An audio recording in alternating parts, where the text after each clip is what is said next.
It's Friday, and for some people, that means 2 free days to stay home and catch up on all things streaming. We have a few new titles to add to your list this week. And here to share a few of them is TV Guide Managing Editor Alexander Zalban. Thanks for joining us.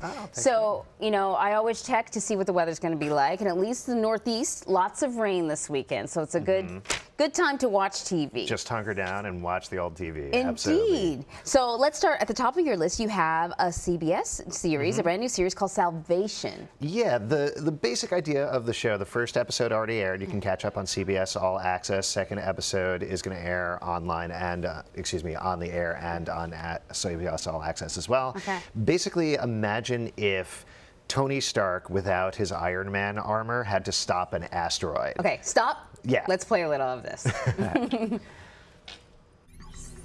Let's hear it. I'm listening. Okay, yeah, well, this is the solar system today. And, excuse me, if you don't mind. I do.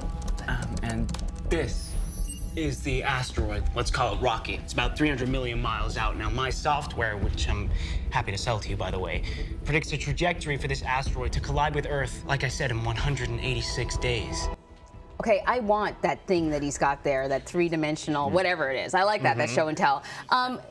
Okay, not the first time we've seen a storyline like this, an asteroid's about to hit Earth. There's a successful movie franchise, all about that.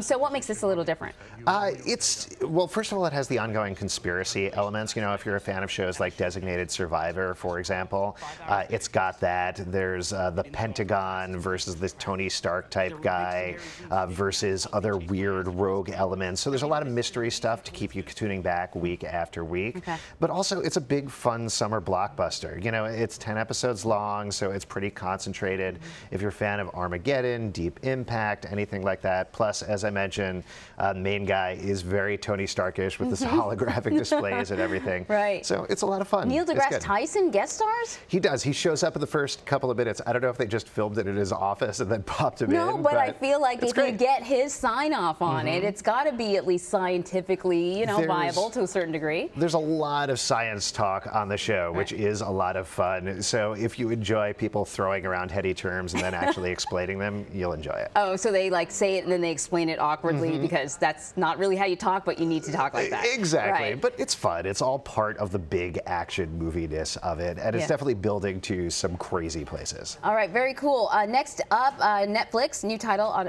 Friends from College. It sounds like, well, at least when I was looking at some of the video, I thought, this seems like it's about adulting.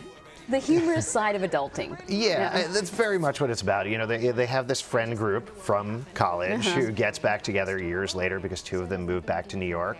And it's really about, do they default towards the behavior they had in college, or can they grow up? That's pretty much the idea of the show. But the cast is great. You got Keegan-Michael Key is anchoring it. He's really funny. Kobe Smulders from How I Met Your Mother is reliably great as well. Fred Savage from Wonder Years is on it. Love him. He's very underplayed, and Billy Eichner actually plays his partner. And there's a joke in the first episode where Billy Eichner points out that everybody else is being allowed, which is hilarious. That's great. It's good. It's a fun cast. So it's very much a hangout show. So if you want to watch a bunch of funny actors hang out, this is 8 episodes. You can jump right in. Okay, so if you're not wanting to laugh for whatever reason, you want something a little more serious, Netflix is also releasing a movie. It's being released in the theaters as well at the same time. It's called To the Bone. It is not without controversy. Yeah, so this is a movie. It deals with anorexia. It deals with eating disorders. And initially, when the first trailer hit, a lot of people who were either defending people with eating disorders or have eating disorders themselves were very upset because it's a very touchy subject. But Marty Noxon, who directed the movie and wrote it, she's been on a number of shows, Buffy the Vampire Slayer, Girlfriend's Guide to Divorce, Unreal, and others. She's battled with eating disorders as well. She ran it by people. They definitely vetted it.